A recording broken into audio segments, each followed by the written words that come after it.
오늘 이 말씀을 다 한 번에 나눌 수가 없는 분량인 것 같습니다. 그래서 몇 번에 걸쳐서 여러분들에게 이 말씀을 나눠야 될 것 같습니다. 3절 말씀부터 14절 말씀까지인데요. 이 3절에서 14절 말씀이 여러분 우리 눈에 보기에는 몇 개의 문장으로 되어 있는 것 같습니까? 이제 절수로 따지자면 뭐 11절이나 되는 것 같아 보이지고 되게 길어 보이는데요. 사실 이 문장이 단 하나의 문장으로 되어 있다라는 사실입니다. 하나의 문장이다. 이 하나의 문장이라고 우리가 생각을 하면 어떤 것을 느낄 수 있냐면, 여러분 말을 쉬지도 않고 막 너무 흥분한 나머지 주체할 수 없는 가슴에 북받치는 어떤 무엇인가가 있어서 입에서 그냥 쏟아져 내는 그런 말을 생각을 할 때 우리가 이게 3절 말씀부터 14절 말씀이 그런 게 아닐까 생각을 합니다. 여러분들이 어떤 경이로운 무언가를 딱 봤을 때 압도되어서 막 말문이 막히고 터져 나올 때가 있죠. 뭐 탄성이 터져 나오거나 이것을 어떻게 설명할 길이 없어요. 저 같은 경우는 뭐 버버버버 이렇게 하면서 버벅거릴 것 같은데, 너무 이 어떻게 표현을 해야 될지 몰라서 너무 큰 경외감에 어떤 경이로움에 휩싸여서 감동에 쌓였을 때. 그런데 사도 바울은 자신이 하나님의 은혜와 사랑에 압도되어서 와, 이게 복음이구나.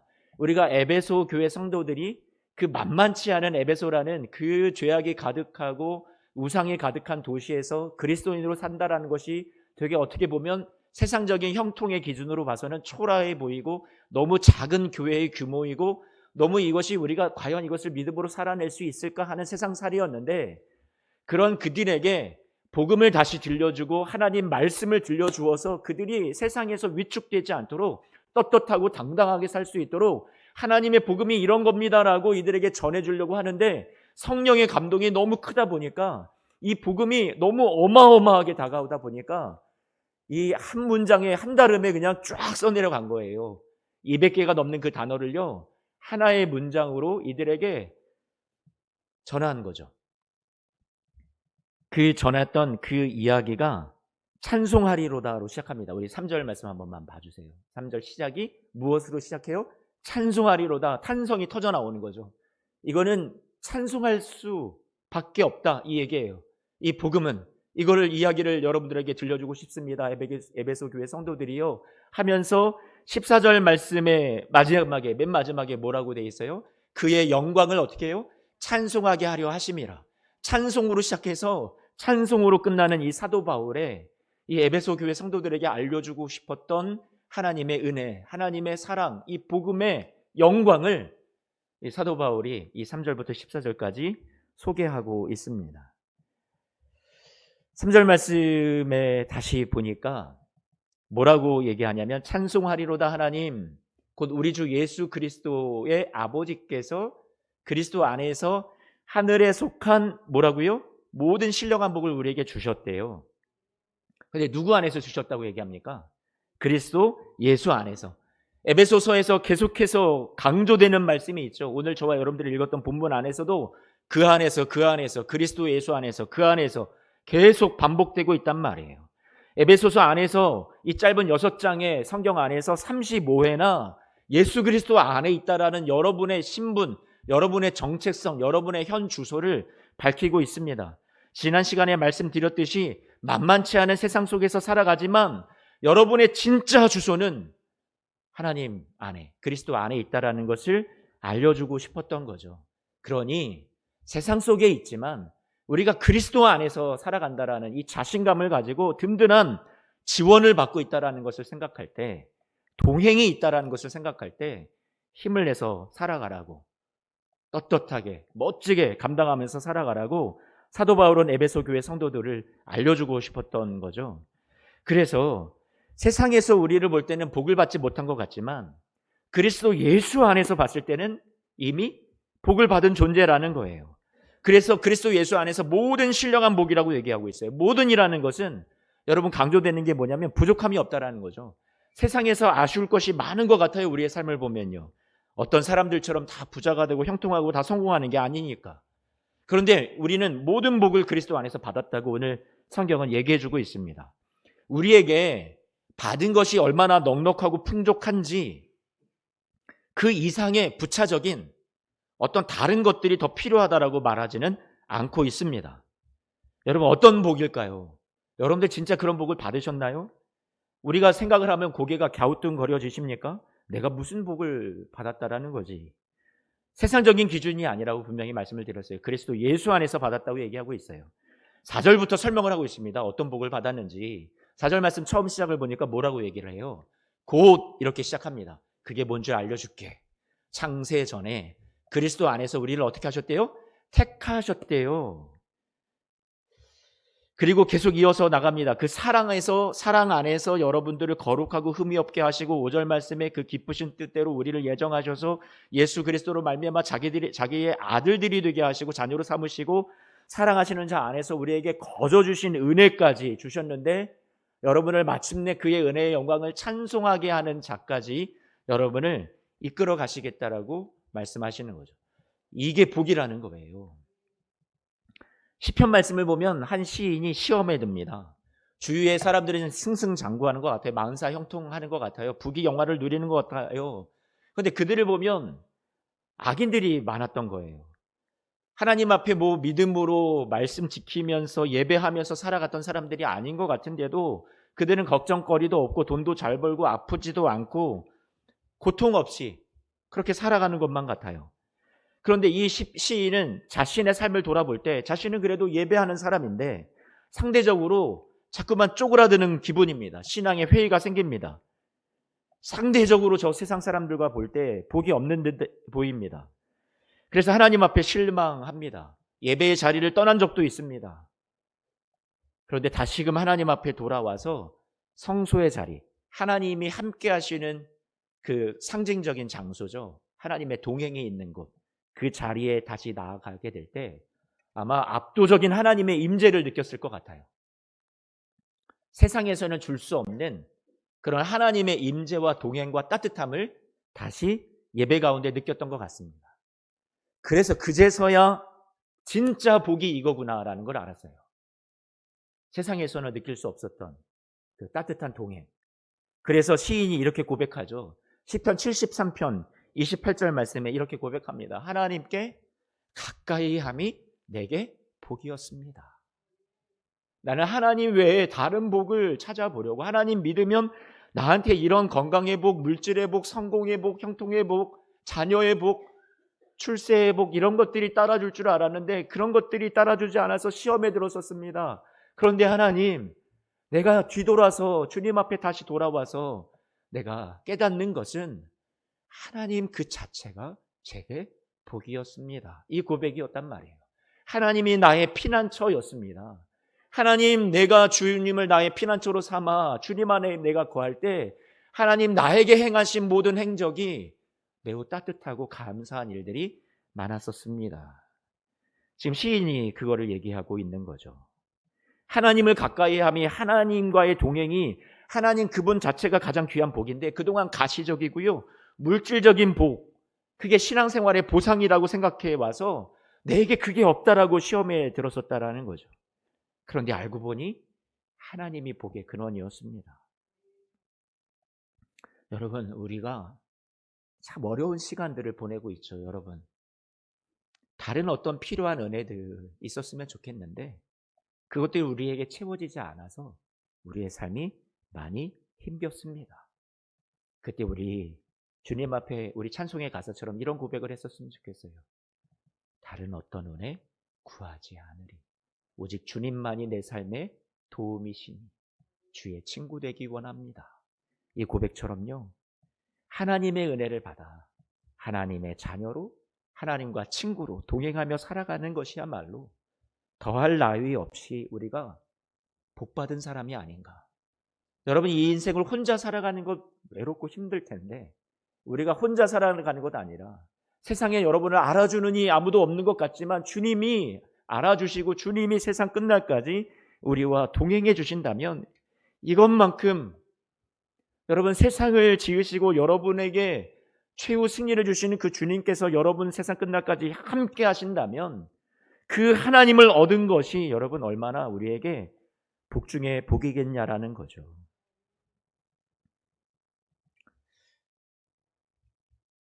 지금 우리는 가난뱅이가 아니라 예수 그리스도 안에서 이미 충분한 은혜와 복을, 사랑을 받고 살아가시는, 여러분 복받은 자라는 사실을 다시 한번 말씀을 통해서 여러분이 어디에 있는지, 정체성이 무엇인지 재확인하시는 시간이 되시기를 소망합니다. 4절 말씀을 보겠습니다. 4절 말씀 다시 보니까 그 창세전에 그리스도 안에서 여러분을 어떻게 하셨다고요? 택하셨대요. 창세전부터 여러분을 택하셨대요. 우리가 세상에 내동댕이 쳐지듯이 나오게 된 존재가 아니래요. 갑작스럽게 어찌하다 보니 태어난 게 아니래요.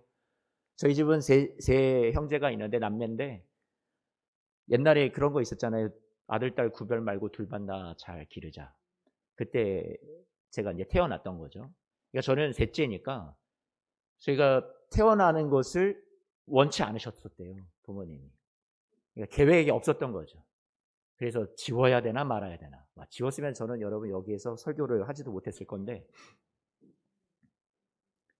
그때는 얘는 왜 세상에 나오지도 않아야 될 그런 존재가 갑자기 뱃속에 들어가 있으니까 부모님이 당황을 하셨던 것 같아요. 그런데 저는 말씀을 통해서 이제 확인을 했습니다. 이건 실수가 아니다. 창세전부터 택하신 거구나. 하나님의 계획이 있었구나. 사랑하는 성도 여러분, 4절 말씀에 담긴 하나님의 마음을, 심경을 알았으면 좋겠습니다. 어떤 하나님이 예정을 말씀하시려고 어떤 딱딱한 교리, 신학적인 것을 여러분에게 설명하고 싶으셔서 이 4절 말씀을 주셨을까요? 창세전에 우리를 예정하셨다고요? 택하셨다고요? 아니요. 그런 거 알려주고 싶은 게 아니라, 여러분 이 4절 말씀 뒤에 보이는, 그 너머에 보이는 하나님의 마음을 좀 보세요. 하나님 뭘 마음을 알려주고 싶은 걸까요? 너 특별해, 소중해. 너는 나에게 아주 소중한, 특별해서 내가 이 세상에 너를 있게 한 그런 사랑받는 존재야. 당신은 무엇을 받기 위해 태어난 사람이라고요? 사랑받기 위해 태어난 사람이라는 얘기입니다. 여러분의 인생에 대해서 주님께서 말씀하십니다. 아무렇게나 이 세상에 내에 던져진 존재가 아니라, 복이 지지리도 없는 그런 존재가 아니라, 세상의 형통의 기준으로 너 자신을 보지 마. 너는 내게 아주 소중하고 특별한 존재야. 아프고 연약하고 힘들고 고난이 있을지 몰라도 세상은 너를 그렇게 복이 없는 사람이라고 속일지 모르지만, 세상의 기준은 그럴지 모르지만, 아니야, 내 눈에는 너는 너무나도 특별하고 소중한 존재야. 영원전부터, 창세전부터 내가 너를 이 세상에 복받게 하려고 계획해서 태어나게 한 존재야. 여전히 못나고 실수하고 죄 많고 하나님을 온전히 따르지도 않고 그리스도인이 되고 나서도 여전히 그리스도인다운 모습으로 살아내지도 못할 것을 주님께서 창세전부터 아셨는데, 그럼에도 불구하고 여러분을 어떻게 하셨대요? 택하셨대요. 우리가 싹이 달라서요? 우리가 떡잎부터 다른 걸 주님이 알아봐서요? 아니요. 우리가 능력이 있어서요? 아니요. 4절 말씀에 다시 말씀을 띄워주십시오. 그리스도 안에서 택하셨대요. 그리스도 안에서 우리를 사랑 안에서 택하셨대요. 4절 말씀 한번 띄워주시겠어요? 오늘 본문 1장 4절입니다. 그래서 그 안에 여러분을 먼저 택하시고 여러분을 먼저 하나님의 자녀로 삼으시면서 그 사랑 안에서, 여러분의 자격 안에서, 여러분의 능력 안에서, 아니요, 사랑 안에서 여러분을, 아직은 거룩하고 흠이 많은 존재인데도 불구하고 여러분을 택하여 주신 이후에 여러분에게 그 형상을 만들어 가신다고 말씀하세요. 그 앞에, 주님 앞에서 거룩하고 흠이 없게 하시려고 창세전부터 여러분을 택하여 주셨대요. 여러분 놀랍지 않습니까? 이게 주님의 우리에게 베풀어 주신 사랑이죠. 소망하신 거예요. 우리가 못나고 실수 많은 걸 주님이 아시는데 5절 말씀을 같이 한 번만 볼게요. 5절 말씀 보니까 뭐라고 얘기해요? 그 기쁘신 뜻대로 우리를 예정하셨대요. 우리를 예정해 놓으셨고 우리를 불러주셨는데, 딱 불러놓고 난 다음에 여러분들 보니까, 야, 얘는 구제불능이었는데 내가 실수했구나. 아유, 내가 택한 걸 후회한다. 최악의 실수였다 하시지 않으셨어요. 여러분 어떻게 하신다고요? 기뻐서 택하셨대요. 주저하면서 택하신 것도 아니에요. 마지못해 택하신 것도 아니에요. 여러분 분명히 하나님 앞에 우리가 부족한 거, 하나님 뜻대로 온전히 살아내지 못할 거, 주님께 기쁨이 온전히 되어드리지 못할 거 다 아셨는데도 기뻐하시면서 여러분 어떻게 하셨대요? 예정하셨다라고 말씀해 주고 계세요. 여러분 우리 주님 놀랍지 않습니까? 그리고 여러분은 하나님의 자녀가 되게 하셨대요. 자기의 아들들이 되게 하셨다. 우리 여기 계신 따님들도 속상해하지 마세요. 성경에 아들들이 되어 있다라는 것은 자녀라는 표현을 이렇게 표현을 한 것뿐입니다. 여러분을 그리스도로 말미암아 여러분의 자격 때문에 자녀로 삼으셨다고 얘기하지 않고 그리스도로 말미암아 여러분을 자신의 자녀로 삼으셨다라고 말씀하고 있습니다. 3절 말씀에도 보니까 이 3절 말씀에 다시 앞으로 가서 아까 읽었던 3절 말씀을 보면 3절에도 우리 주 예수 그리스도의 아버지라고 표현을 하고 있네요. 그런데 5절 말씀에도 우리가 하나님의 자녀가 되게 하셨다라고 말씀하고 있어요. 그러니 여러분과 예수님은 어떤 격이냐면 동격입니다. 이게 말이 됩니까? 주님께서 주 예수 그리스도의 아버지도 되시고 저와 여러분의 아버지도 되시는 거예요. 다시 표현하면 예수 그리스도에게 아버지께서 물려주실 상속이 있으신데 그 상속을 저와 여러분에게도 동일하게 물려주신다는 거예요. 그래서 우리 주 예수 그리스도의 아버지께서 그리스도 안에서 하늘에 속한 모든 신령한 복을 우리에게 주시는 그 복과 은혜를 동일하게 내려주신다는 거죠. 독자 당신의 아들 예수님만 아끼셔서 예수님에게만 좋은 거 주시는 것이 아니라 저와 여러분에게 다 똑같이 누리게 해주신다는 거예요. 하나님 나라 올라가서 받게 되는 상속과 하나님 나라와 영광과 승리를 주님께서요 예수님과 똑같이 저와 여러분들에게 동일하게 주시겠다라고 공동상속자로 우리를 불러주셨다라는 거죠. 예수님의 부활이 우리의 부활인 거죠. 예수님께서 승리하신 것이 우리는 지금 승리하지 못하는 삶을 살고 있는 것 같지만 예수님이 승리하셨기 때문에 그 승리가 최후의 누구의 승리가 돼요? 우리의 승리가 되는 거죠. 주님은 의로우신데 우리는 누더기 옷을 입은 것 같이 우리가 하나님 앞에 고개를 숙일 수밖에 없는 자격 없는 모습을 앞으로도 보일 텐데 주님 앞에 서게 될 때 우리가 입은 옷은 누구의 옷이 되는 거예요? 예수 그리스도의 옷이 되는 거죠. 사랑하는 성도 여러분, 예수님께서 요한복음 16장 33절에 이것을 너에게 이르면 너희로 내 안에서 평안을 누리게 하려 함이라. 세상에서 너희가 환난을 당하나 담대하라 내가 세상을 이기었노라 말씀하셨습니다. 예수님이 승리하신 것이 여러분의 승리라고 주님이 축복해 주시는 거죠. 에베소서 1장 6절 말씀 보겠습니다. 그래서 이는 그가 사랑하시는 자 안에서 우리에게 이거를 어떻게 주셨다고요? 대가를 바라시고 주셨다고요? 아니요. 어떻게 주셨어요? 거저 주셨대요. 저와 여러분에게 주님께서 무엇을 요구하시지 않습니다. 강압하시지 않습니다. 그런데 이 거저 주신 은혜를, 사랑을 우리가 받고 나면 우리가 어떤 존재가 되는 줄 아세요? 6절 말씀에 보니까 그의 은혜의 영광을 어떻게 해요? 찬송하는 존재가 될 것이라고 주님이 소망하신다라는 거예요. 주님이 저와 여러분들에게 찬송을 뜯어내지 않으십니다. 제발 좀 찬송해. 너는 왜 이렇게밖에 못 사냐? 강압하시지 않습니다. 억지로 우리가 하기 싫은데 그 자리에 끌어다 앉혀서 그렇게 하고 많은 기계적인 부르심으로 우리를 부르시지 않으셨습니다. 사랑하시는 자 그리스도 안에서 우리에게 거저 주시는 은혜를 우리가 하나 없이 깨닫게 될 때, 그 은혜를, 그 사랑을 받았을 때, 알게 될 때, 그때야 비로소 우리 안에 자연스럽게 일어나는 반응이 무엇이에요? 찬송이라는 거죠.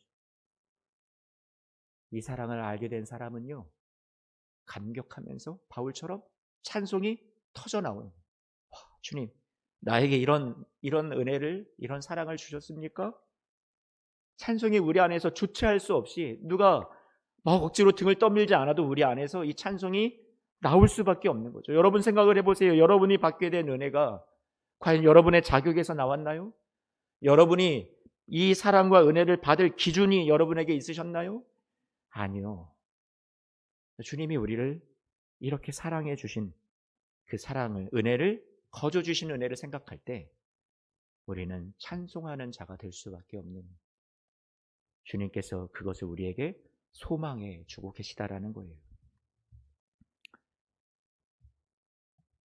성부 하나님 우리 아버지께서 우리를 택하시고 여러분을 거룩하다, 흠없다, 의롭다, 아직 자격도 되기 전에 그렇게 여겨주실 뿐만 아니라 우리를 하나님의 자녀로, 예수 그리스도와 동등된 공동상속자로 자녀로 삼아주셔서 똑같이 여겨주시는 거죠.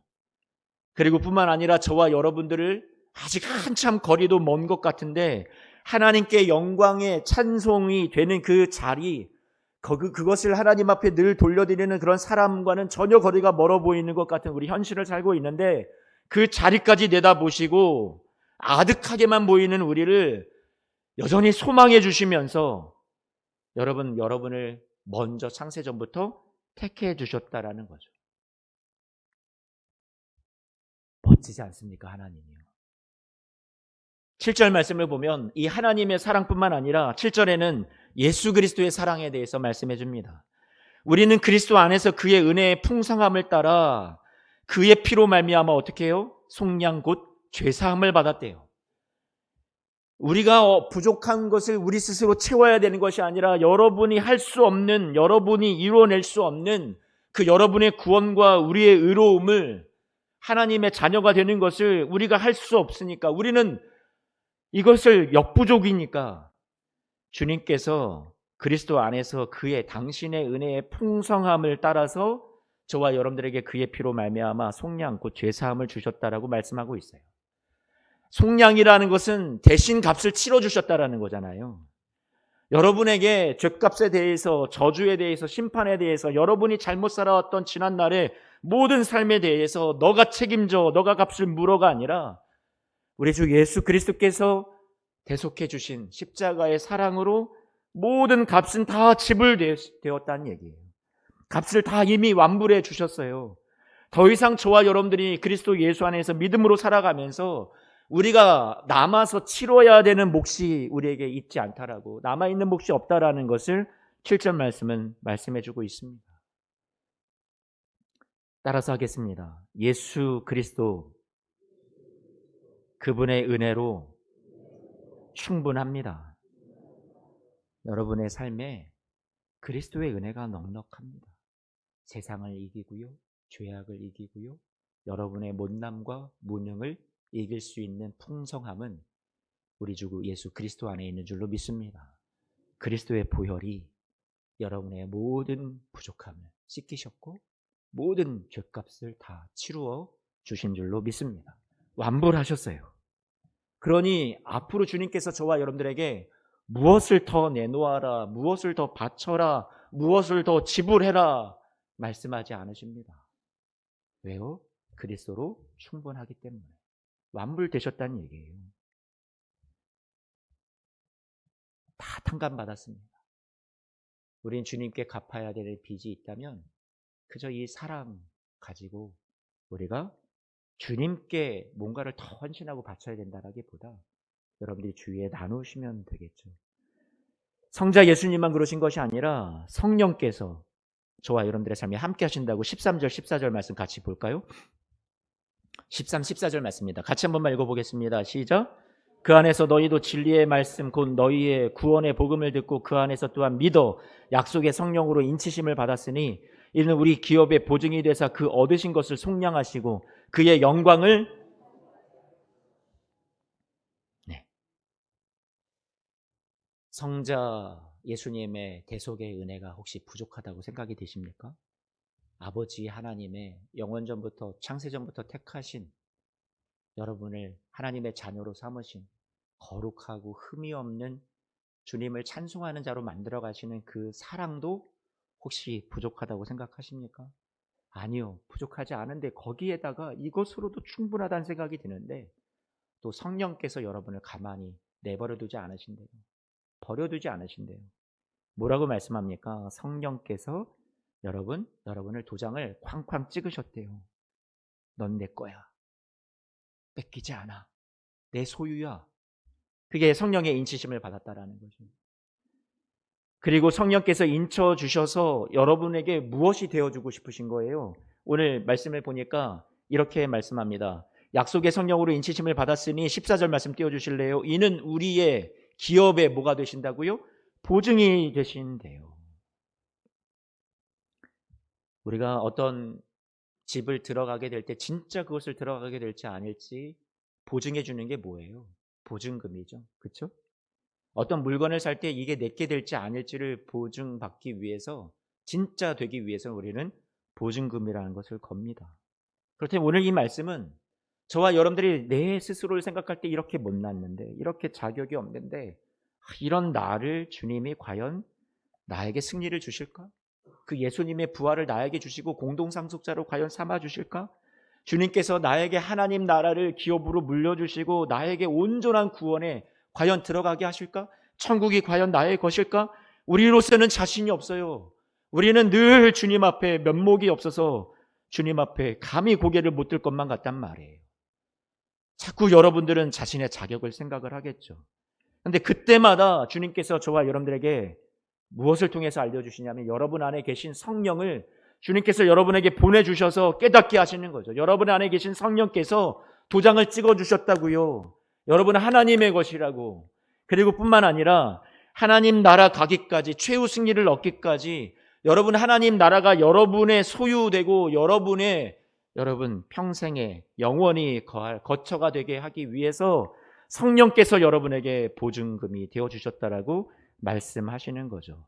이 땅의 어려운 현실을 우리가 살아가고 고난 가운데서도 버티고 견디며 이기며 살 수 있도록 위로와 소망과 용기를 주시는 분, 우리의 연약함을 도우신다고 로마서 8장 26절 말씀에 성령이 우리의 연약함을 도우신다라고 말씀하고 있어요.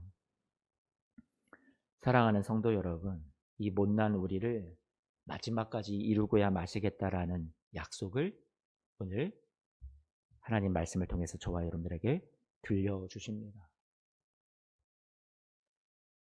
오늘 이 사도 바울이 가슴 벅차서 이것을 막 외쳤던, 이 에베소 교인들에게 외쳤던 이 함성, 만만치 않은 세상을 에베소라는 도시에서 마주하는 그 거대한 아담의 여신, 그 신상과 우상과 그 죄악이 가득한 거대한 그 도시의 물결 앞에 늘 이들은 초라해 보이고 힘겹고 믿음으로 산다라는 것이 너무나도 어려웠는데, 그런 연약함 가운데 있는 성도들에게 다시금 이 복음을 통해서 사도 바울이 이들을 말씀 위에 세웁니다.